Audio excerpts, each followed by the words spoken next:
आदमी था रूस का। उसने ये कहा था कि प्राकृतिक जो संसाधन है, प्राकृतिक संसाधन जानते हो ना, जो भगवान के द्वारा बनाए गए हैं, उसने कहा जो प्राकृतिक संसाधन बनाए जाएं उसको बर्बाद करने की बात समझ रहे हो। कोई भी उस संसाधनों को जो जमीन पर, जैसे हम लोग हैं, हम लोग नहीं बर्बाद कर सकते, वो हमारे विशेषाधिकार में नहीं है। पहला व्यक्ति था, तो इससे सुझाव मांगा गया था, इसने ये दिया था सुझाव कि वैश्विक स्तर पर अर्थात विश्व स्तर पर, ग्लोबल पर एक ऑर्गेनाइजेशन होना चाहिए, संगठन। ऑर्गेनाइजेशन मतलब संगठन, एक संगठन की स्थापना हो और उस संगठन में कई सदस्य, बात समझ रहे हो, सदस्यों को मिलाया जाए और प्रत्येक देश के जो राजा होंगे, शासना प्रमुख, उसके मेंबर होंगे। अगर वो मिलने आएंगे वर्ष में एक बार, तो कम से कम उनके मन में एक दूसरे के लिए जो गलत भावना है वो उनसे कहेंगे तो जो गलती उनकी होगी वो अपनी सुधार लेंगे, जो व्यक्तिगत होगी वो सुधार लेंगे, तो युद्ध नहीं होगा। कारण ये हुआ कि चाहे फर्स्ट वर्ल्ड वार रहा हो, बात समझ रहे हो, और चाहे द्वितीय, दोनों में था युद्ध में होता क्या है, सिर्फ बर्बादी। यूक्रेन से रसिया से झगड़ा हुआ, क्या मिला? लड़ाई से क्या होता है? नाशी तो होता है। तो उसने ये जो पॉइंट दिया था सही दिया था, गलती किसी और की, भुगते कोई और। अब कभी कभी राजा हैं, जैसे मान लो जम्मू कश्मीर का एक मैटर था, आज से कई साल पहले की बात है, जुल्फ़िकार भुट्टो, बेनज़ीर भुट्टो के पिताजी, जब भारत देश आज़ाद हुआ, पार्लियामेंट में बैठ करके उन्होंने एक चैलेंज किया था कि आप लोग जितने लोग बैठे हो, अगर आपके पास इतनी बड़ी पावर है, हिम्मत है, तो जम्मू कश्मीर में कुछ करके दिखावा भी हम बताते हैं। एक वृद्ध आदमी जिसकी एज 65 साल की रही हो, उसने इतनी बड़ी बात किसके दम पर बोली बताओ? अपने सोल्जर के ना, अपने निवासियों के विषय में। मारा कौन जाएगा? जुल्फ़िकार भुट्टो मारे जाएंगे? कभी नहीं मारे जाएंगे, वो तो अंदर में अंतिम में सरेंडर करेंगे। मारे तो हमारे सोल्जर जाते हैं। एक सोल्जर मरता है, सोचो, मरना नहीं कहते उसे दिवंगत कहते, वीरगति प्राप्त करता है, उसका कितना परिवार बर्बाद होता है। ये फिजूल की बातें करना, व्लादिमीर पुतिन, अब वो व्लादिमीर ज़ेलेंस्की, ये दोनों लोग लड़ने गए नहीं गए ना, वो कहीं यहाँ वहाँ छुपा रहा, ये तो मान लो रहे रसिया में। मरा कौन? लोग मारे गए। बात समझ रहे नहीं? इसीलिए अगर इसने एक नाम दिया ऑर्गेनाइजेशन का, तो गलत नहीं दिया था। इसने कहा एक ऑर्गेनाइजेशन हो, अपने आप में समझो, जैसे तुम लोग हो, कोई व्यक्ति कह दे ये तुमको गाली दे रहे थे, तो जब सुनोगे तो बड़ा खराब लगेगा। लेकिन अगर पर डे तुम्हारी मुलाकात हो रही, उससे पर रुको हम सुबह बताते हैं, जब पहुँचोगे तो बड़े तेज आवाज़ में बोलोगे, कहो तुमको ऐसे कहे थे, तो कहेगा नहीं, तो कारण पूछोगे। लेकिन तुम्हारी मुलाकात कभी ना हो और वो आदमी रोज पॉइंट भरता रहे, तो एक दिन जानते हो क्या होगा? कहीं वो आदमी मिल जाए, चाहे यहाँ मिल जाए चाहे कहीं पर, पहुँचते तुम उसे मारोगे। कारण नहीं पूछोगे कि तुमने ऐसा कहा था हमें कि नहीं कहा था। बस युद्ध का एक कारण रहा हमेशा। कोई ऑर्गेनाइजेशन नहीं था विश्व में, बस जिस राजा की बात समझ में ना आए चढ़ाई कर दिया। चढ़ाई कर दोगे। WTO है जैसे बना है, वर्ल्ड ट्रेड ऑर्गेनाइजेशन, व्यापार दुनिया किया जाता है, सभी सदस्य देश हैं, एक दूसरे की बात नहीं समझ में आती तो लोग बताते हैं आप ऐसा न करो वह नुकसान हो जाएगा, तो झगड़े का कोई मतलब नहीं। इसीलिए थर्ड वर्ल्ड वार नहीं हुआ दुनिया में, नहीं अभी तक हो जाता। ठीक उसी में से एक है, एक बड़ा इंपॉर्टेंट पॉइंट है, ये चैप्टर है, समझ लो IR। मेंस में एक सेगमेंट है, IR का पेपर होता है इंटरनेशनल रिलेशन का, उसमें कहा जाता है भारत जापान के संबंधों को 2 शब्दों में वर्णित करिए, क्या संबंध है। तो प्री में तो दूसरी तरह से पूछता है फैक्ट, और उसमें पूरा एक्सप्लेनेशन बताना पड़ता है। और उसके बाद ऐसा कुछ नहीं हुआ, जब से ऑर्गेनाइजेशन बनने लगे युद्ध नहीं होते बराबर, चिल्लाए चाहे जो कहे मैं ऐसा कर दूंगा वैसा, क्योंकि उसका एक प्रोटोकॉल बनता है, एक संधि होती है, एक नियम बनते हैं। आप नियम के विपक्ष में नहीं जा सकते हो। जैसे वियना की एक संधि हुई है, उसके अनुसार जो देश का शासना प्रमुख होगा दूसरे देश के शासना प्रमुख की अगवानी करेगा, और अगर किसी वजह से लखनऊ चुंगी की बजाय बिलग्राम चुंगी बगल उतर जाए, चाहे जान के और चाहे जैसे, भी आप कुछ नहीं कह सकते हो, क्योंकि प्रोटोकॉल ये कहता है कि वो हरदोई आया था, भले यहाँ नहीं उतरा वहाँ उतरा। इसके सबसे बड़े उदाहरण है जिनपिंग। बात समझ रहे? जिनपिंग की एक आदत है, शुद्ध भाषा में बड़ी गंदी, वो राजनीति बहुत करते हैं, उनको आना चाहिए दिल्ली, उनका प्लेन दिल्ली आते आते अहमदाबाद लैंड कर जाएगा। अगर अहमदाबाद में उनका कोई इंतजार कर रहा है तो दिल्ली में लैंड कर जाएगा। वो फायदा उठाते हैं, वो जानते हैं कि नियमावली के अनुसार ये कुछ नहीं कर सकते।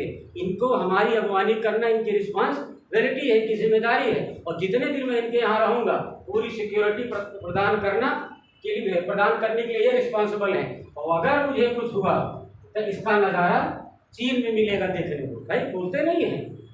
पहले पाकिस्तान में बड़ा डायलॉग बोला करते थे कि मैं जा रहा हूँ वहाँ के तो प्रधानमंत्री यहाँ से संबंध अच्छा होता था, कोई बात गलत लगती थी तो अपने यहाँ कोई बोल देता था, अरे हिसाब से बोलो सर, तो कहते थे समझाओ मत। नहीं, भारत में मेरे साथ कुछ हुआ तो इसका सारा नज़ारा पाकिस्तान में मिलेगा देखिए। साइलेंट, तुम्हारे लोगों को ढूंढ के मारेंगे, तुम्हारे भारत के लोगों को मारेंगे।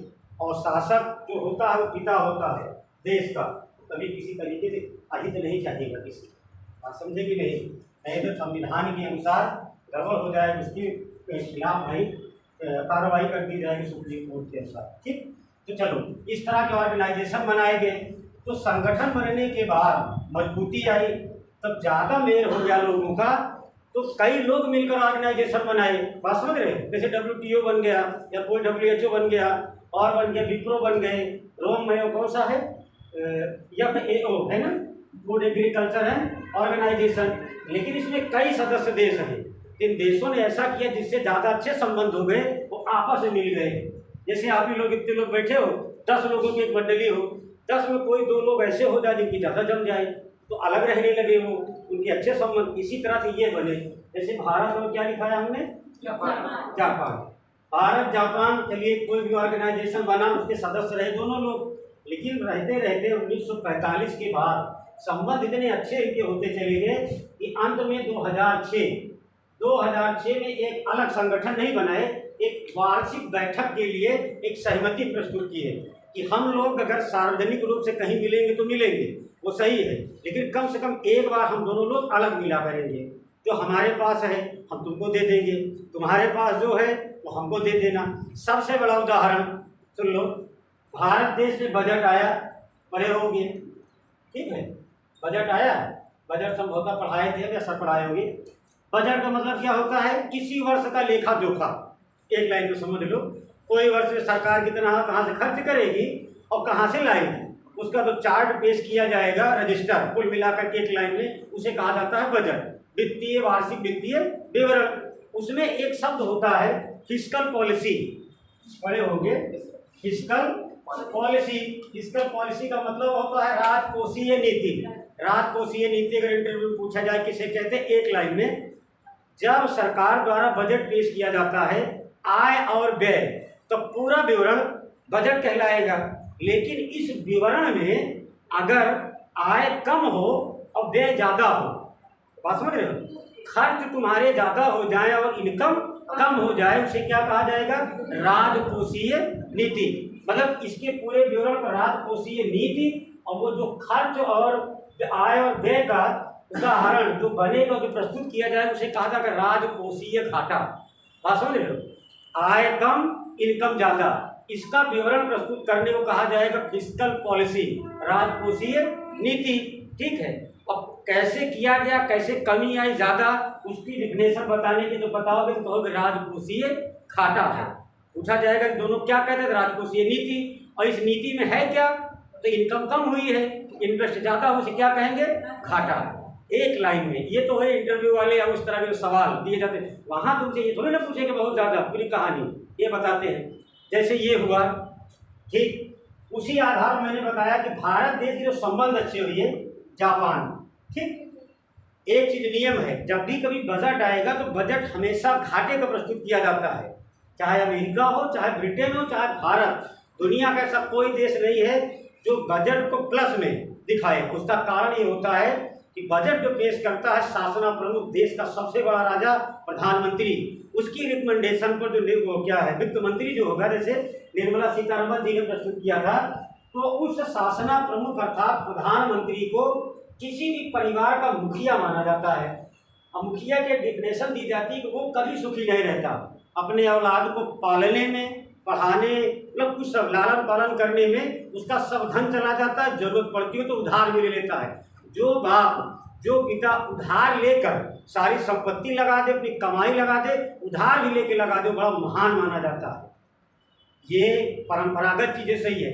यही एक सिद्धांत के आधार पर कभी भी राजकोषीय प्लस नहीं, घाटा प्रस्तुत के फिस्कल कभी प्लस नहीं होता, माइनस होता है। उसी आधार पर एक पॉइंट होता है ऋण लेना।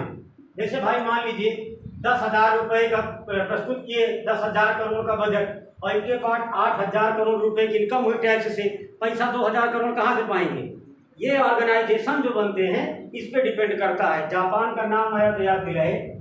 जापान भारत देश का एकमात्र ऐसा मित्र जिसने 30.25% मतलब और भी कम है, बीच में तो और कम हो गया है, इतने कम परसेंट ब्याज पर इसे धन दिया है। बात समझ लो, सबसे कम ब्याज पर पैसा देने वाली कंट्री कौन सी है? जापान।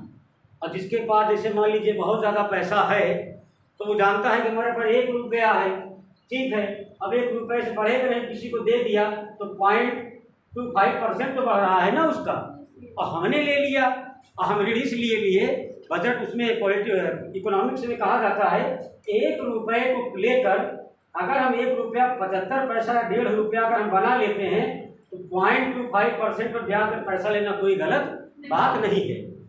ये एक पूंजीपतियों का एक स्टेटमेंट है। अगर हम पैसे को उसके पैसे से डबल कर लें या 1.5 गुना कर लें तो उधार लेना गलत बात नहीं है। और बुद्धिमानी ये है कि उधार उससे लिया जाए जो कम पैसे पर दाम पर दे। तो जापान ने दिया, और सब डिपेंडेंसी उसी रिलेशन संगठन पर रही। कारण ये है जिसके पास मैंने कहा ज़्यादा पैसा है उसे मालूम है तो रखे रहेगा जेब में। जैसे हमारे मान लो 200 रुपये पड़ा हो, उसे बढ़ना तो है नहीं, वह वैसे ही है। लेकिन कोई ये कह दे सर अभी दे दो, 1.5 घंटे बाद तुमको हम 225 रुपये दे देंगे, तो भैया इसमें तो कुल मिला के हिंदी की भाषा में बच्चे तो उसके हो नहीं रहेंगे, बड़ा है पूरा जेब हमारा भर जाएगा, ऐसा कुछ नहीं है। तो यही इनके पास ज़्यादा धन, इनके 200 अगर पॉकेट में 200 ही रहेगा, भारत को देंगे तो कितना मिलेगा? 225, लेकिन भारत उसको 300 बना लेगा तो 75 फायदा हुआ ना। तो यहाँ लोन लेना गड़बड़ बात नहीं, ठीक। और कर्जा लेना खराब बात होती है, लेकिन इस तरह से कर्जा लेना खराब बात नहीं है। छोटे वर्ग के लोग नहीं, पूंजीपति होते हैं, पूंजीपतियों का एक कहना है कर्ज लेना गलत बात नहीं है, लेकिन उस कर्ज को कम से कम मूलधन से 1.5 गुना कर लेना, तब कर्ज लेना। समझ में ये होता है बजट में है। तो इसका ये इस तरह के जो ऑर्गेनाइजेशन बने उसी का एक परिणाम रहा भारत और जापान का संबंध। ऑर्गेनाइजेशन में मिलते रहे। उसके बाद 2008 में 6 में एक अलग से वार्षिक मीटिंग किए लोग। इन्होंने कहा कि जो आपकी समस्या होगी हम दूर करेंगे, जो हमारे पास है समस्या वो आप दूर करिएगा, ठीक है। तो जानते हो कि जो भारत में है सारी चीज़ें, वो सारी चीज़ें जापान में नहीं है, जो जापान में है तो भारत में नहीं है। भारत देखो टेक्नोलॉजी की आगे होने के बावजूद चंद्रयान भारत देश का गया है 14 तारीख को, आज तक लैंड नहीं कर पाया। और रसिया का चंद्रयान परसों गया है, भारत के चंद्रयान के पास पहुंच गया। कभी लॉजिक लगाते हो इतना तेज क्यों? क्योंकि इतना हमारे पास धन नहीं है। जानकारी तो हमको भी है उसमें कैसे कैसे चीज़ें लगाई जाएंगी जो उसकी रफ्तार तेज कर देगी, लेकिन अगर उसको बनाने में पैसा खर्चा कर देंगे तो कंगाल हो जाएंगे। हमारी लिमिट है ना 400 करोड़, मान लीजिए 400 करोड़ 500 करोड़, और वो 400,000 ट्रिलियन डॉलर खर्च कर सकते हैं, उनके लिए आम बात है। जब उनकी मिसाइल गई, उनकी मिसाइल के सामने आके कितनी इतनी दिख रही थी। बात समझ रहे हो? मतलब जहाँ वो रंगा नहीं जाता, मतलब किसी भी देश का जो सिंबल होता है, जैसे अपने यहाँ के तिरंगा है, तो उनके यहाँ का जो सिंबल है वो जहाँ से रंगाई उसकी चालू हुई थी, ऐसे करके खड़े थे वैज्ञानिक, इतना बड़ा रॉकेट था जिससे वो लॉन्च किए थे। तो भारत देश की जो ले गया था रॉकेट, उसके 1.5 गुना उसकी रफ्तार थी। इसीलिए भारत को लगा महीना तो समझ लो आज कितनी तारीख है, और फिर एक माह हो जाएगा, तो परसों जाकर रफ्तार किया है। ऐसा माना जा रहा है कि लैंडिंग दोनों की साथ में ना हो जाए, उसको 4 से 5 दिन लगता है। अमेरिका, रूस दुनिया की 2 मात्र ऐसी कंट्री है चंद्रमा की यान भेजने के लिए मैक्सिमम 4 से 5 दिन लगते हैं, क्योंकि फ्यूल लगता है ना, जानते हो ना, जिससे रॉकेट जाता। भारत देश इतना करेगा तो गड़बड़ हो जाएगा, खर्चा तब इसलिए क्यों। पर चर्चा में ये पहुँच जाए उसके बाद कोई अच्छी मैगजीन आए तो बताएंगे, क्योंकि बहुत इम्पॉर्टेंट है। अगर लैंड कर गया तो लैंड करेगा, क्योंकि तस्वीर इसकी पहली आ चुकी है, पढ़ते नहीं हो पेपर पर देखो ना, पहली तस्वीर चंद्रयान ने भेजी है। क्योंकि उसकी ग्रेविटेशन पावर से जो भारत का था वही उसका पृथ्वी की जो गुरुत्वाकर्षण धरी थी उससे एक बैग निकल के उसके सर्किल में आ गया। होता है ना खींचने वाला, जैसे हमारे पीछे चल रहा है सर से निकला कोई और कैच कर लिया, तो उसके राउंड अप में है और जितना वो राउंड लेगा धीरे धीरे धीरे धीरे अपनी जगह पर क्या है। हाँ, यही कहा था चुंबक नहीं होता है। जैसे एक सवाल है कि अगर पृथ्वी की कक्षा से किसी बॉल को फेंक दिया जाए तो क्या कंडीशन होगी? नहीं, उसकी यहाँ नहीं, तो उसकी कक्षा है ऊपर की, जैसे ऐसे समझो जैसे गोला है, यहाँ से अगर कोई बॉल फेंक जाए तो ये यहाँ नहीं कि दूसरे अंतरिक्ष पे नहीं जाएगी, तो कहाँ रहेगी? किसी के संपर्क में आएगी तो उसके हाँ, या तो किसी के संपर्क जिससे ग्रेविटेशन पावर से ज्यादा हो उसकी, और इसकी अगर इससे ज्यादा नहीं है तो वो सही से चक्कर लगाती रहेगी। और ऐसा नहीं है जो सैटेलाइट जाते हैं बर्बाद नहीं होते, हमारे साथ के संबंध उसके जो साइंटिस्ट उससे टूट जाते हैं और सैकड़ों हजारों सैटेलाइट पड़े हैं अंतरिक्ष में, ऐसा नहीं है। अभी देखो कह रहे चंद्रयान का पार्ट 2 पर कुछ मिला है, वो भी कुछ आवाज कर रहा था, इसने फ्रीक्वेंसी से कैच कर लिया थर्ड ने, वो भी कुछ डायरेक्शन दे रहा। और हमने क्यों कहा कि हमारा मिशन अनकम्प्लीट हो गया? क्योंकि उससे हमारे संपर्क जो है टूट गए, जानकारी नहीं मिल पाई। चल आगे इसमें 20 से 21 मार्च 2023 के मध्य 20 से 21 मार्च 2023 के मध्य जापान के प्रधानमंत्री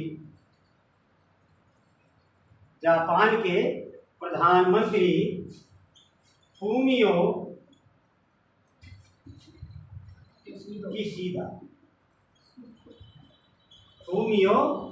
का है किसीदा, ठीक। 20 से क्या लिखियो 21 मार्च के मध्य जापान के प्रधानमंत्री फूमियो किसीदा भारत देश की यात्रा पर आए।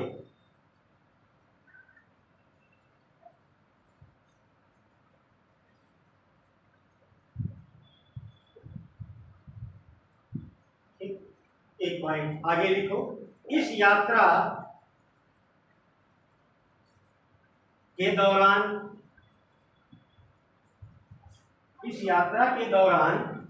जापान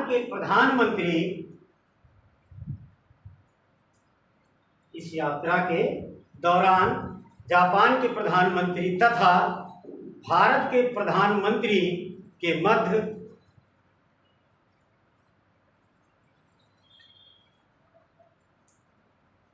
इस यात्रा के दौरान जापान के प्रधानमंत्री तथा भारत के प्रधानमंत्री के मध्य 2006 से प्रारंभ की गई, 2006 के नीचे अंडरलाइन कर लेना, 2006 से प्रारंभ की गई 2006 से प्रारंभ की गई जापान भारत वार्षिक सम्मेलन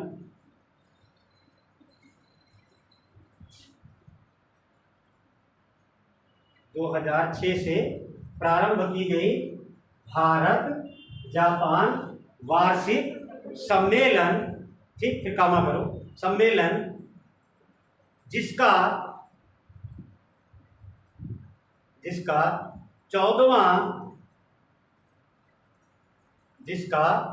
14वां शिखर सम्मेलन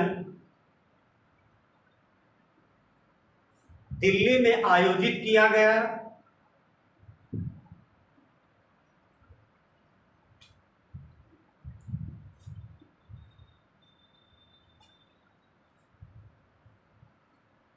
जिसका 14वां शिखर सम्मेलन दिल्ली में आयोजित किया गया। और क्या है स्टेटमेंट बताओ, नहीं भूल गया, इसमें काफी है, एक लोग को सुन बताओ उसका क्या बोले। 2006 में प्रारंभ जापान भारत वार्षिक शिखर सम्मेलन जिसका 14वां शिखर सम्मेलन दिल्ली में आयोजित किया गया। उस सम्मेलन की अध्यक्षता देश के प्रधानमंत्री द्वारा की गई।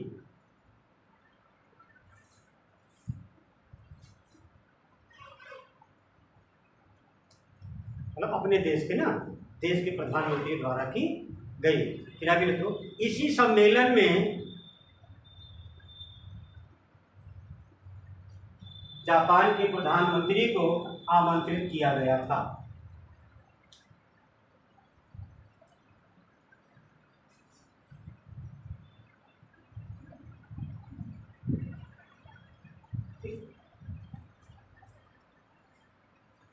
देखो एक प्रश्न, दो प्रश्न बने सिविल के अकॉर्डिंग। भारत जापान का वार्षिक शिखर सम्मेलन किस वर्ष प्रारंभ किया गया? 6 में। ठीक है।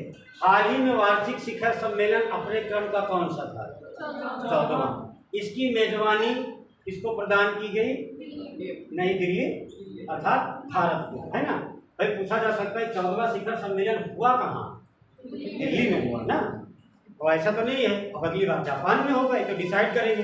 और सबसे बड़ी बात होती है शिखर सम्मेलन जहाँ पर ऑर्गेनाइज किया जाता है, जहाँ पर वो होता है, उसका अध्यक्ष जो है उसी देश का व्यक्ति होगा। बात समझ रहे हो? वही का शासना प्रमुख।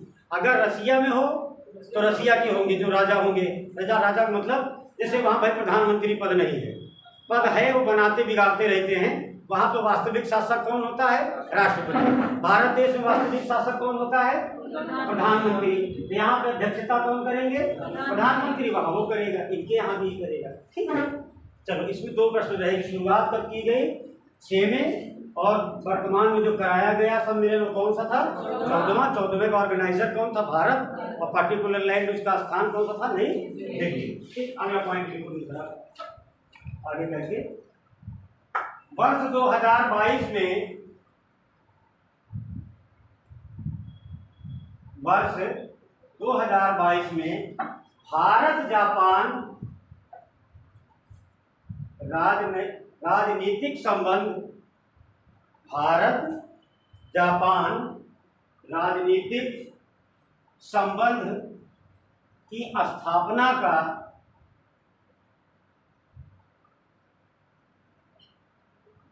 राजनीतिक संबंध की स्थापना का 17वां साल संपन्न हुआ। कितने साल हो गए? 17। स्टार्टिंग बहुत पहले हुई थी, 17वां साल संपन्न हुआ। देखो कोई भी व्यक्ति किसी को कुछ भी कहे, ना हर आदमी गलत होते हैं ना हर आदमी सही होता है। देख रहे हो किसी के विषय में हम कुछ नहीं कह रहे हैं। जैसे पार्लियामेंट चलती है, कभी कोई नेहरू को उल्टा सीधा बोलता है। आज तक कहीं कहीं बच्चे गांधी जी को कहने लगते हैं, कभी भगत सिंह को कहने लगते हैं। हालांकि आजकल के बच्चे तो भगत सिंह को नहीं कहते, चंद्रशेखर आज़ाद भगत सिंह को आइडल हो गए हैं, लेकिन गांधी जी को भी बोला करते हैं, नेहरू जी को बोला करते हैं। मैंने कहा कि कोई भी व्यक्ति पूरी तरीके से सही नहीं है। अरे जब ईश्वर ने कहा कि संपूर्ण तरीके से हम सही नहीं हैं, तो इंसान होता है। ठीक वैसे ऐसा नहीं है कि नेहरू जी ने कुछ किया नहीं। भारत देश की जो पिलर है, जो नींव है, अंग्रेज 1947 में जब भारत देश छोड़ के गए तो एक तरीके से देखा जाए तो कुछ उन्होंने दिया नहीं था हम लोगों को। भाई बड़े बड़े वैज्ञानिकों ने कहा भी था कि जाते समय क्या दिए? एक बड़ी बढ़िया सा कटोरा, तो देखने में तो बड़ा आकृति का था, लेकिन उसमें कुछ था? कुछ नहीं। उन्होंने कहा इतना बड़ा तुमको कटोरा दे दिए हैं, लेकिन सोचो कुछ लोगों ने, हमारे यहाँ वैज्ञानिक क्या महापुरुषों ने कहा था कौन सा कटोरा? तो भीख मांगने के लिए दे के गए थे कि दे दिए हैं मांगो। कुछ दिए नहीं थे, वो तो चले गए थे। स्टार्टिंग में जो प्रधानमंत्री हो जो बना, तो भी बहुत संघर्षपूर्ण जीवन जिया होगा, ऐसा नहीं है। पिलर स्थापित किए होंगे। अब ये है कि सारी की सारी चीज़ें उनके द्वारा जो की गई सही नहीं, इसीलिए आलोचना होती है। भाई राजीव गांधी मारे गए, ठीक है, बोफोर्स का एक मामला उनके सामने आता है। रिचर्ड हेडली के साथ उन्होंने डील की बोफोर्स वाले मैटर में। आज तक उनके परिवार का कोई व्यक्ति क्या कहते हैं इसका क्या कहते हैं सफाई नहीं दे पाता। कारण क्या था? डीलिंग गलत हुई। वो बड़े उदारवादी इंसान रहे, लेकिन कैसे डीलिंग हो गई? डीलिंग में गड़बड़ क्या होगा कि जितनी भी मिसाइलें खरीदी गई, टैंक खरीदी गई, सब सेकेंड हैंड ली गई। अब उसमें तोहमत लगाई गई, उनके ऊपर आरोप लगाया गया कि अगर उसी समय किसी देश से युद्ध हो जाता और टैंक को हमारे जो सोल्जर हैं, बात समझ रहे हो, जितने भी हमारे सोल्जर हैं, अगर वो चलाते तो टैंक से गोली सामने जाती कि वहीं दब जाता, कहीं वहीं दब जाता ना, तो मर जाते। तो ये माना गया कि आप अच्छे इंसान होने के बावजूद आपने लापरवाही बरती। यही एक पॉइंट रहा कि हमेशा संसद में देखो तो कभी बोला करते सुना करो, इस मैटर पर पूरी तरीके से कांग्रेस कभी कुछ नहीं बोलता। कारण ये रहा, जो भी रहा हो कोई सही से नहीं जानता, लेकिन डीलर जो था रिचर्ड हेडली वो भी मर गया, बिजली का था। ये कहा गया गलत किया गया, तुमने गलत किया। इसीलिए अगर कोई किसी कुछ कहता तो सही नहीं है, नेहरू जी ने पिलर स्थापित किया। जैसे भारत देश की अर्थव्यवस्था जितनी तेज से ग्रोथ कर रही है, 5वें नंबर पहुंची है, और देश के हमारे प्रधानमंत्री ने कहा भी है कि जैसे अर्थव्यवस्था चल रही है, अगर मैं आ जाऊं तो भी तीसरे नंबर पर जाएगी, अगर मैं ना भी आऊं, ऐसा नहीं उन्होंने कहा कि मुझे लाओ ही, उन्होंने कहा अगर मैं ना भी आऊं लेकिन जो उसकी दर है, जो देशों से संबंध है, ऐसे बना के रखो तो अगले 5 साल में कौन से नंबर पर हो जाएगी अर्थव्यवस्था? तीसरी है। जापान को और जर्मनी 2 ही हैं जो हमसे आगे हैं। भाई चाइना और यूएसए भी तो बहुत आगे निकल गई है, वहाँ नहीं पहुँच पाए, थोड़ा समय लगेगा, लेकिन इन दोनों को हम पछा सकते हैं।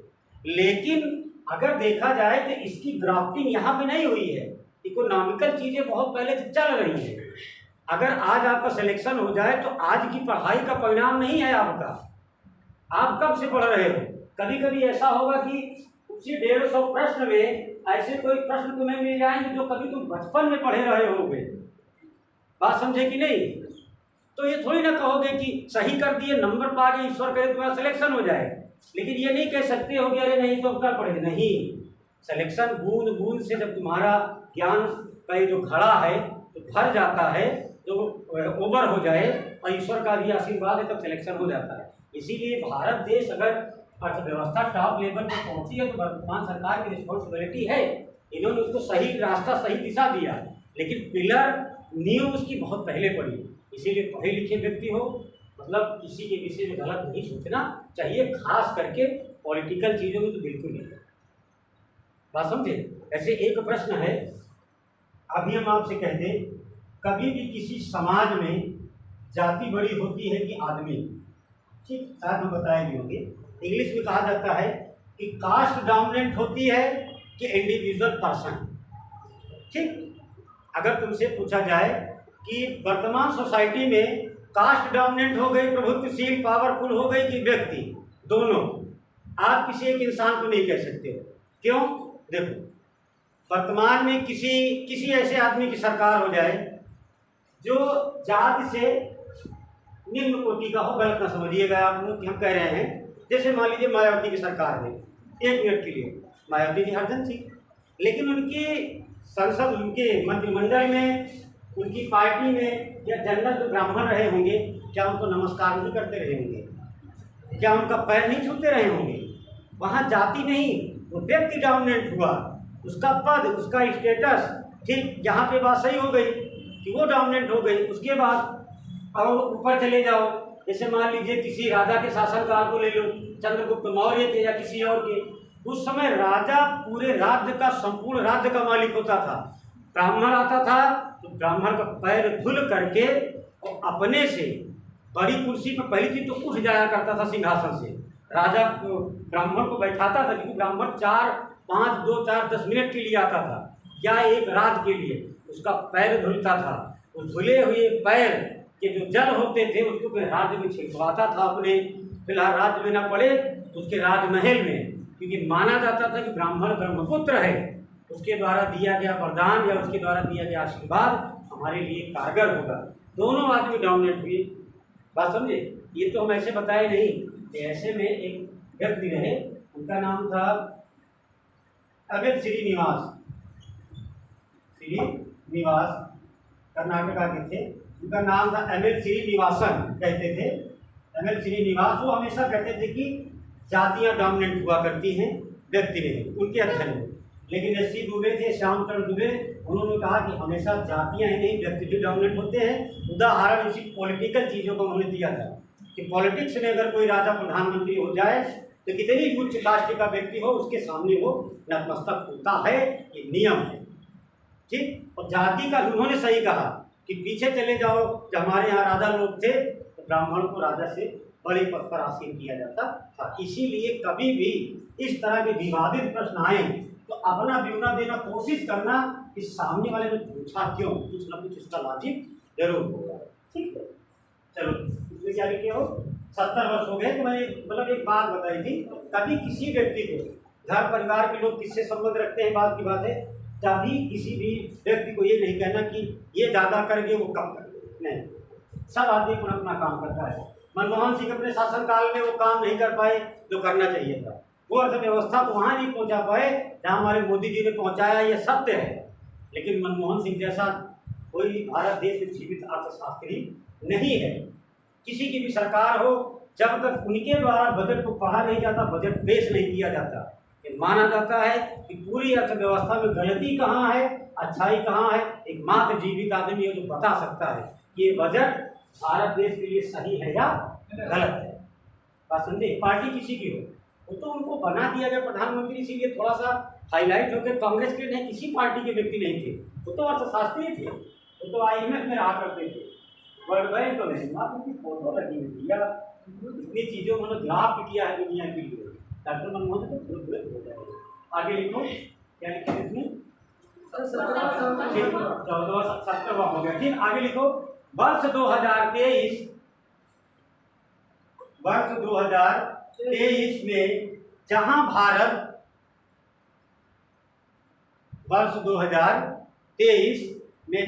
भारत G20 की अध्यक्षता करेगा,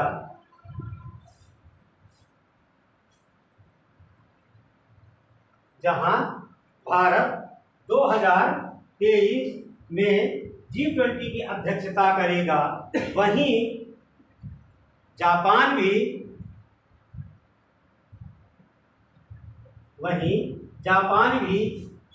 G7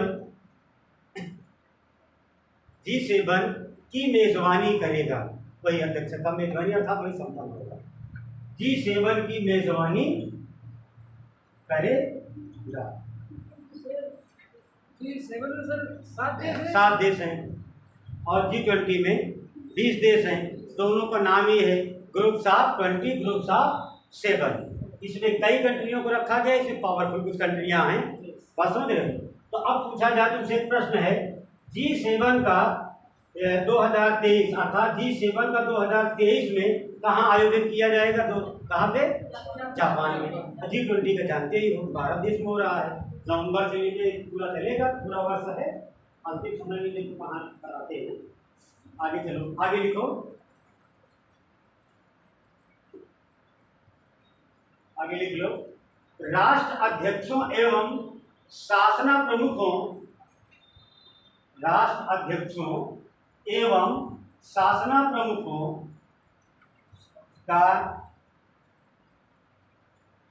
18वां G20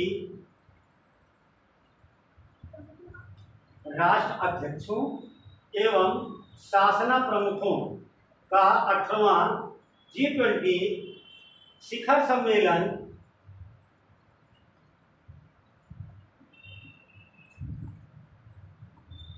राष्ट्र अध्यक्षों एवं शासना प्रमुखों का G20 का 18वां शिखर सम्मेलन 9 से 10 सितंबर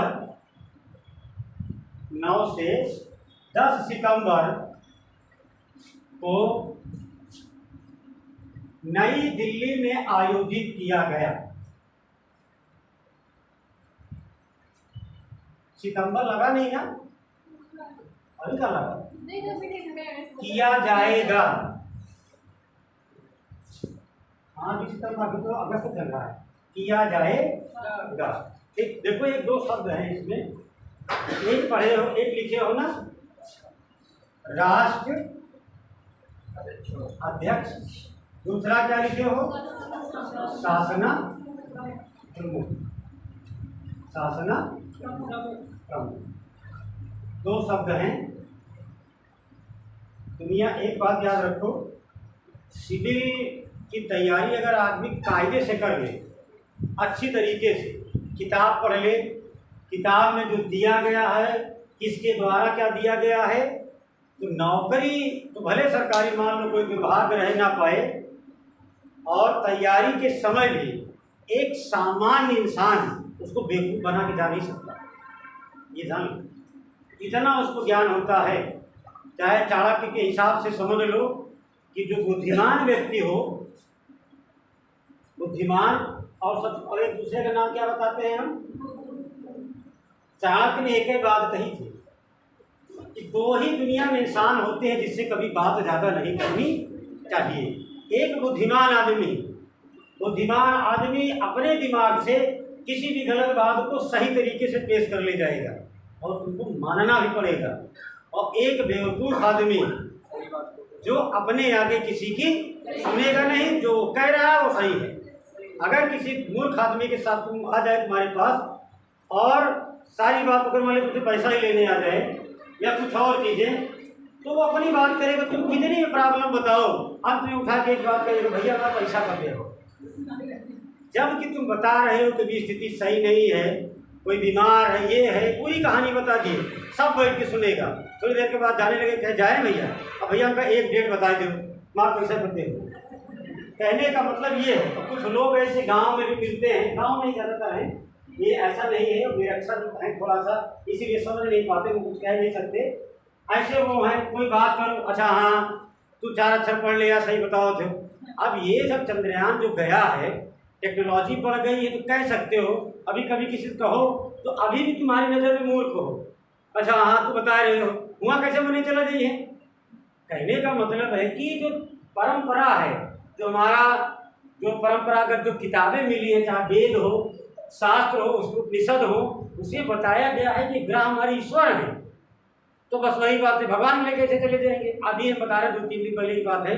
हम दूसरे को क्या कहें, हमारे चाचा जी हैं 70 के आसपास हैं, अब बैठे थे, पता नहीं क्या बता रहे थे, का पेपर पर बड़ा निकल रहता है, कौन मैंने आसमान में चले जाते थे, क्या हुआ कि चांद पे कैसे चले जाइए, 4 अक्षर पढ़ ले आप, तो सब फर्जी की बात है, हुआ कैसे मनी जा सकता था। अब उनसे ये पूछो कि अगर तुम, घर हमारा प्रतापगढ़ है, अगर प्रतापगढ़ से तुम लखनऊ आ सकते हो, ये सही है ना। तुम्हारे पिताजी अर्थात मेरे दादाजी तो पैदल जाया करते थे कुछ दूर तक, बैलगाड़ी से गए हैं। वो ज़माना ख़त्म हो, तुम बस से 4 घंटे में आ गए। तो ऐसे अपने दिमाग को तेज करो कि ऐसा समय आ गया है कि आदमी ऊपर जा सकता है, लेकिन वो इस बात को मानने के लिए तैयार नहीं हुए। कहे भगवान है, वहाँ कोई नहीं जा सकता। एक दिन जाए खाती थोड़े नए नए जो पढ़े लिखे मन नहीं है, जो उनको भेजत रहे रास्ते में रही हुआ आपकी पहुँच जाए तो बताया। कहने का मतलब उनकी एक श्रद्धा है कि वहाँ तक ईश्वर को कोई टच नहीं कर सकता। अब जब पहुँच जाए उनको समझाओ, फिलहाल हमको तो नहीं लग रहा है जीवन को समझेंगे, तो 70 के आसपास है, कभी मानते नहीं हैं अपने आगे। ज़्यादा अच्छा उनके से ज़्यादा बोलो, अच्छा अब हमका तो समझो गया। अरे ठीक है, हमारे पिता हो, तुम बाप हो, भाई चाचा पिता समान होता है, लेकिन ये जरूरी नहीं। हम लोग कोई बात हो तो उनको बुरा भी लगता है, अब हमारे आगे पैदा हुआ हमका तो बताओ गया। अरे भाई ये पढ़ाई लिखाई है, आप जो बताओ तो ही मानो, वो नहीं माने भैया, लेकिन ये है। तो ऐसे सुनो, चलो एक बात, जैसे एक शब्द आया यहाँ शासना, ये शासना प्रमुख और राष्ट्र अध्यक्ष, यहाँ 2 चीज। राष्ट्र अध्यक्ष एक लाइन उसे कहा जाता है, इसको राष्ट्रपति। ठीक, राष्ट्रपति देश का क्या कहलाएगा, राष्ट्र अध्यक्ष। और शासना प्रमुख प्रधानमंत्री। शासन का वास्तविक शासन, जिसके माध्यम से, जिसके अकॉर्डिंग पूरे देश का शासन चलेगा, वो वास्तविक राजा जो होगा सही सही, वो कौन होगा, शासना प्रमुख। और जिसके नाम से देश चलेगा तो राष्ट्र अध्यक्ष। इसीलिए 2 वर्ड इसमें यूज किए, राष्ट्र अध्यक्ष एवं शासना प्रमुख। इन लोगों की मीटिंग, जैसे भाई मान लीजिए रसिया है, रसिया में वही शासना प्रमुख है, वही राष्ट्र अध्यक्ष है, वहाँ तो दोनों एक ही राष्ट्रपति है। यूएसए में क्या है, वहाँ भी जो बाइडेन राष्ट्रपति हैं, वो शासना प्रमुख शासनाध्यक्ष दोनों एक है। भारत देश में अलग अलग है। ठीक, एक किसी भी राज्य का या किसी भी देश का वास्तविक राजा शासना प्रमुख होता है। इतिहास में पढ़े हो, सिराजुद्दौला राजा था, ठीक राजा था ना, लेकिन उसकी जो सोल्जर उसके थे, उसका कमांडर इन चीफ कौन था, मीर जाफर। ठीक, इसीलिए मारा गया। कारण ये होता है कि आज हम बता दें, ऐसे सोच लो, यहाँ तुम जहाँ बैठे हो हरदोई में अगर किसी कलेक्टर को पुलिस प्रोटेक्शन दी जाती है ना, पुलिस प्रोटेक्शन देता है, नियम है संविधान में कि हमारे जो ब्यूरोक्रेसी के व्यक्ति होंगे, अर्थात नौकरशाही के, जो प्रजातंत्र को कायम रखने के लिए जो सहायता करेंगे, उन्हें ब्यूरोक्रेसी कहा जाता है। ब्यूरोक्रेसी जो होती है डिपेंड ऑन किस पर है, ब्यूरोक्रेसी पर।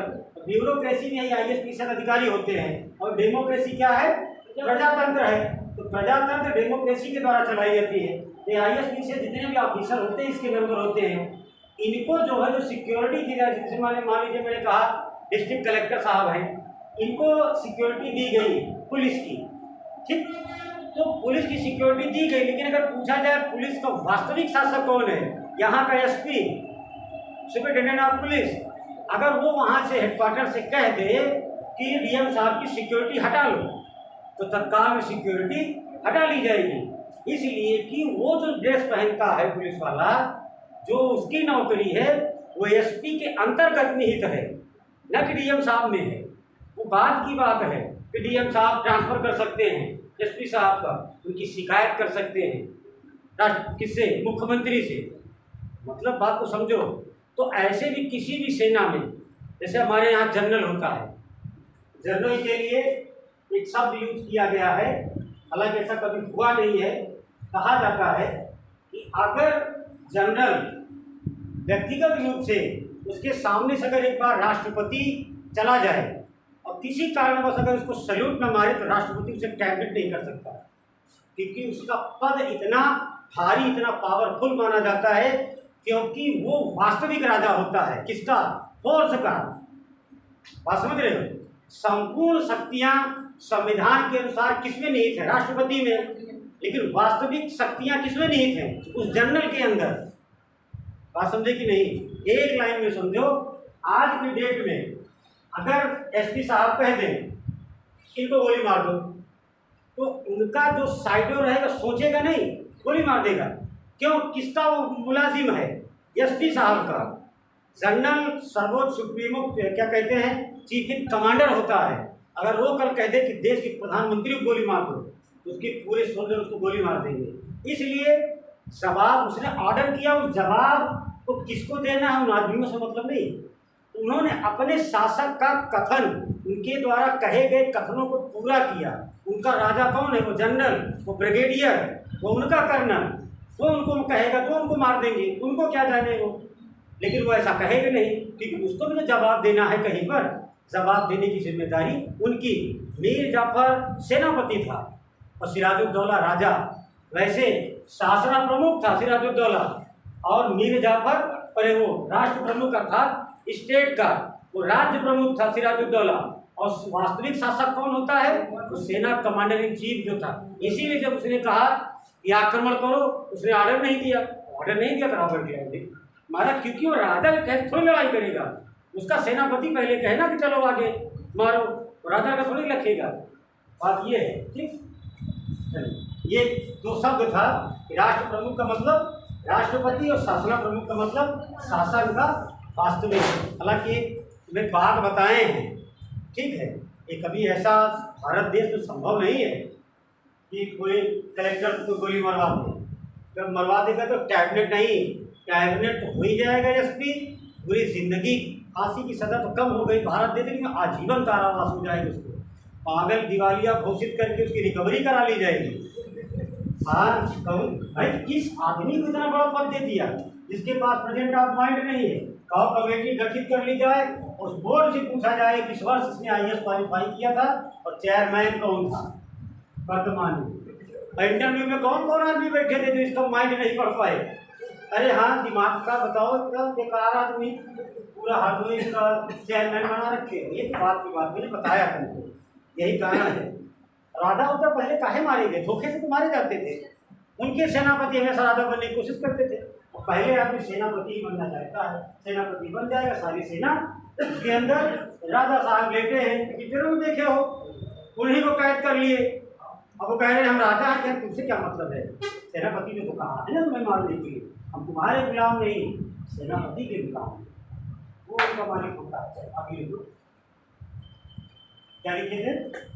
की शासना प्रमुखों की मीटिंग कहाँ होगी? नहीं, दिल्ली में। ठीक, आगे लिखो, जबकि G7 शिखर सम्मेलन,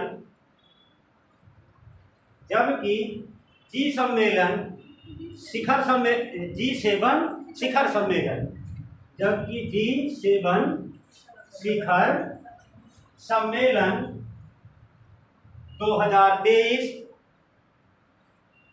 जापान के हिरोशिमा में आयोजित किया जाएगा। 2023 जापान के हिरोशिमा में आयोजित किया जाएगा। हिरोशिमा लिख लिए, जापान का 2 स्थान, एक हिरोशिमा एक नागासाकी। इतिहास में पूरे एक बड़ा दर्दनाक स्थान रहा।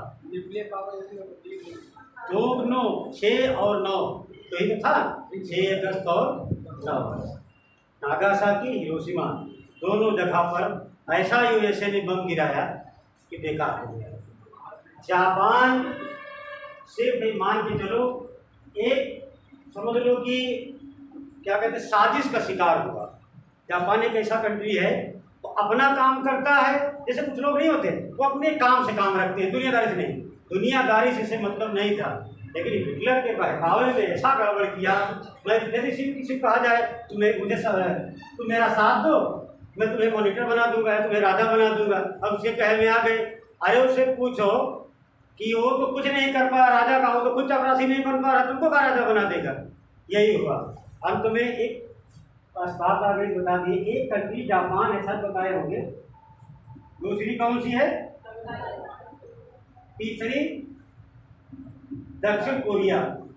दुनिया के 3 कंट्रियां हैं, ये 3 कंट्रियों को यूएसए ने गोद ले लिया।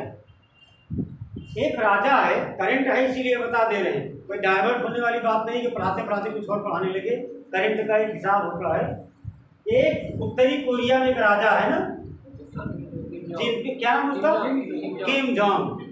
अगर आज देखा जाए तो वर्तमान में जीवित पागल राजा अगर कोई है तो वही अकेला किम जोंग है, जो मतलब बेमतलब की बात करना, मैं तुम्हें मार दूंगा, तुमको मैं नक्शे पे डाल दूंगा। अरे तुम्हारे शुद्ध भाषा में तुम्हारे पिताजी की पूरी पृथ्वी है, तुम जिसको चाहोगे यहाँ से वहाँ उठा के कर दोगे, वहाँ से वहाँ कर दोगे। अरे ऐसे ऐसे देश हैं कि अगर चाहे खत्म हो जाओगे। और सबसे बड़ी बात चैलेंज किसको करता है, अमेरिका को। ऐसा भी नहीं है छोटे मोटे आपके शरीर में जान नहीं है, उसके तो जान है। और तुम चैलेंज करो दारा सिंह को कि अगर मिल जाओ तो मार डालेंगे, तो मूर्खता भरा हुआ ना संदेशा हुआ। लेकिन 1945 में हिटलर की मृत्यु के बाद, हिटलर जब मरा था, जर्मन हाईजेक हो गया, कब्जे में आ गया, तब जापान ने जो गड़बड़ किया, यूएसए ने एक सबक सिखाने के नागासाकी हिरोशिमा पर 2 बम डाले, एक फैटमैन है लिटिल बॉय 2 करके। और उस बम की खासियत देखो ये थी, उस बम सीधा जाकर के हार्मोन वाले डिफेक्ट को इफेक्ट किया। मतलब पुरुष पैदा होंगे तो अपंग, लड़कियां महिलाएं पैदा होंगी तो अपंग नहीं। और इसकी पीढ़ी का जो हिसाब किताब साथ लगाया गया, मतलब सैकड़ों वर्ष की बात है, ऐसे चलता रहेगा। वो तो टेक्निकल था।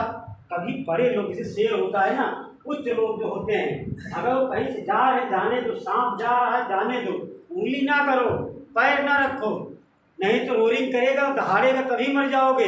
झगड़ा खोलने की कोई आवश्यकता नहीं है, वो सांप लौटे ना। वही था।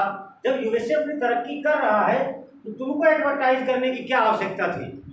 वो अपना काम कर रहा था, तुम अपना काम किए, और तुम इतना गड़बड़ काम किए कि तुम्हारा स्थान बदल गया। नक्शे पर आज दुनिया जानती है, ये गड़बड़ हुआ। उसी समय जापान ने एक बात बोली थी कि ऐसी दोबारा गलती नहीं होगी, लेकिन मेरा मेन उद्देश्य है, एक तो सबसे ज़्यादा अर्थक्वेक कहाँ आता है, जापान में। ये बेचारे क्या करें, इसी लकड़ी का घर, कागज का घर बनाते हैं कि आज बना ले, काम करे, कल पता लगे हिल गया तो फिर सवेरे सही कर लेंगे। फिर भी तरक्की किया। सोचो इतनी बड़ी आपदा भगवान के द्वारा दी जाती है, फिर भी कौन सी अर्थव्यवस्था है कि चौथी का है। एक यूएसए, चाइना तीसरी, जर्मनी चौथी है। तीसरी अर्थव्यवस्था है दुनिया की। मतलब इतना नाश होने के बाद, नष्ट होने के बाद कंडीशन ये है। तब यहाँ के राजा ने एक बात कही थी कि हम अपना काम करना चाहते हैं, अगर कोई खरीदार हो तो मुझे खरीद सकता है, अर्थात मुझे संरक्षण देना चाहे तो संरक्षण दे सकता है। अमेरिका दुनिया का एकमात्र देश, वो चाहता है कि दुनिया के आधे देश के ऊपर राज न करें हम, लेकिन हमारा कहा माने, हम उनके पिता कहलाएं। तो अमेरिका ने 3 देश को गोद ले लिया। किसको? जापान, ताइवान, दक्षिण कोरिया को। भाई दक्षिण कोरिया बना किससे टूट के? जापान से। जापान से 2 कंट्री टूट के बनी, दक्षिण कोरिया और उत्तरी कोरिया, इसी से बना है। तो ये अलग हो गए क्योंकि इनके यहाँ धर्म और काम के हिसाब से बटा था। इन तीनों कंट्रियों की यूएसए ने ले लिया ग्रोथ और ये कहा कि जीवन पर्यंत तुम्हारी रक्षा करने की जिम्मेदारी हमारी है। तुम्हें किताब में नहीं मिलेगा कहीं, भगवान न करे कि उतनी लंबी किताब तुम्हें पढ़नी पड़े, जल्दी नौकरी पा जाओ, क्योंकि यही कर रहे हैं 10 साल से। समझ रहे हो? अब दिमाग लगाओ, उत्तरी कोरिया दक्षिण कोरिया का हिसाब किताब अंटी उल्टा। ये नहीं कहता है उत्तरी कोरिया का शासक कि हम तुमको गोली मार देंगे, ये कहता है कि मैं तुमको सही कर दूंगा। बात समझ रहे हो? ये जानता है कि सही उनको नहीं करेगा, बाद में इनको सही करेगा। किनको? उत्तरी कोरिया को।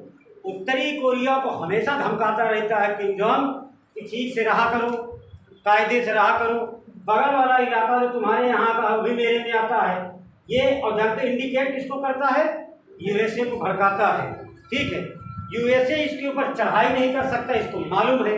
अगर यूएसए ने दक्षिण कोरिया के ऊपर अगर चढ़ाई की, उसके ऊपर उत्तरी कोरिया के ऊपर चढ़ाई कर दी तो इसकी मिसाइल इसके ऊपर गिरेगी। कहता है कि अगर यूएसए ने हमें छूने की कोशिश की तो इनके जो दत्तक पुत्र है ना वो नक्शे से मिट जाएंगे। बस सरेंडर, वही कहानी कि इसका पिता, किसी का भी पिता कितना ही पावरफुल हो, चाहे राजा हो, वर्तमान में कलेक्टर हो या बहुत बड़ा बाहुबली हो, अगर उसका पुत्र किसी के पास कैद हो जाए तो कभी उस इंसान को नहीं मारेगा, क्योंकि जानेगा ना कि ये हमारे संतान को मार देगा। और वो अपने आप, और यूएसए का सरेंडर होने का एक काम, चाइना की कुछ पॉलिसी मान जाता है यूएसए। क्यों? क्योंकि ताइवान को उन्होंने आश्वासन दिया है, एक गोद लिया है कि जब तक ताइवान नक्शे पर रहेगा उसकी सिक्योरिटी की जिम्मेदारी हमारी है। और यही कारण है कि अंडमंड बोला करता है, जब देखो कहीं खड़ा रहेगा, कहीं किसी भी मीटिंग कुछ भी कहते हैं कि थोड़े समय की बात है, मिसाइल मैंने एक ऐसी मिसाइल बनाई है कि दुनिया में ऐसी मिसाइल नहीं बनी है, बेमतलब की बात। 4480 ऐसी मिसाइलें रसिया ने बनाई है जिसकी रिपोर्ट तो यूएसए को भी नहीं मालूम है। जब यूक्रेन पर उसने पहली बार जब ब्लास्ट किया था तो सबसे पहले बाइडेन ने यही कहा था, रसिया के पास 4480 ऐसी बैलिस्टिक मिसाइलें हैं तो बहुत खतरनाक है, उसमें से एक चला दी जाए तो यूक्रेन नक्शे से खत्म हो जाएगा। लेकिन व्लादिमीर जो पुतिन साहब है, ये क्या करना चाहते हैं, क्योंकि बहुत उदारवादी रहे, इनकी जब भी मिसाइल गिरी है पहले उस इलाके को खाली करवा लिया गया है। कभी ऐसा भी कोई राजा देखे हो कि पहले आदमी को खाली करवा लेता फिर मिसाइल दागता है? ये पहले हाई अलर्ट कर देते थे, वहाँ से आदमी हटा दिए जाते थे, फिर मिसाइल गिरती थी। क्योंकि व्लादिमीर पुतिन का एकमात्र दुश्मन व्लादिमीर ज़ेलेंस्की, ना कि वहाँ की जनता। वो ये भी कहते हैं कि रूस के ही यूएसएसआर से ही तो काट के बने हो, Bolivia, Romania, Azerbaijan, Kyrgyzstan, Uzbekistan, Kazakhstan कहाँ से बने थे? रसिया से ही तो बने हैं। तो कोई भी बाप अपनी नालायक संतान को लेकर कह दे तो पिता यही कहते, निकल जाओ यार, आना नहीं कभी यार हमारे घर, लेकिन कभी उसे गोली नहीं मारेगा, क्योंकि उसका वो पाला हुआ संतान है, उसको उत्पन्न किया है। तो इतने बड़े कठोर तो व्लादिमीर पुतिन हो नहीं सकते थे। यही कारण रहा कि यूक्रेन का एक चीज़ गिराए थे, बर्बाद किए थे, न्यूक्लियर वो जो उनका सेटअप, क्योंकि वहाँ से ये कुछ मिसाइलों को ऑन करके और इधर भेजना चाहते हैं रूस की तरफ।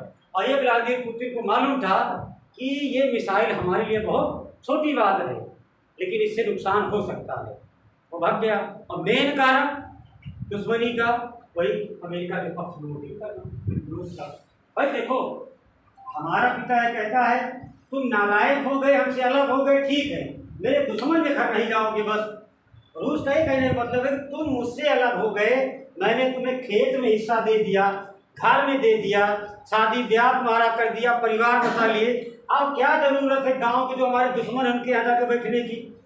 जब तुमको मैंने आज़ाद कर दिया यूएसएसआर से, और वो मेरे दुश्मन जो यूएसए है उसके पास जाकर वहाँ संधि में सिग्नेचर करोगे, मार गिराएंगे। यही इतनी तकलीफ थी व्लादिमीर की, आप भी नहीं सरेंडर हुए। कहते यूक्रेन किसी भी कीमत में यूएसए के विलय पत्र पर सिग्नेचर नहीं करेगा। और ऐसी गलती व्लादिमीर ने दोबारा की तो फिर नक्शे से इस बार खत्म कर दिया जाएगा। ये मान लेंगे कि इस तरह का पुत्र हमसे पैदा नहीं हुआ। शुद्ध भाषा में एक लाइन, यूएसए साहब बहुत बड़ा था ना, आज भी रूस है सबसे बड़ा क्षेत्रफल। 12 इतने ज्यादा टुकड़े हो गए, अभी भी तो सबसे ज्यादा है।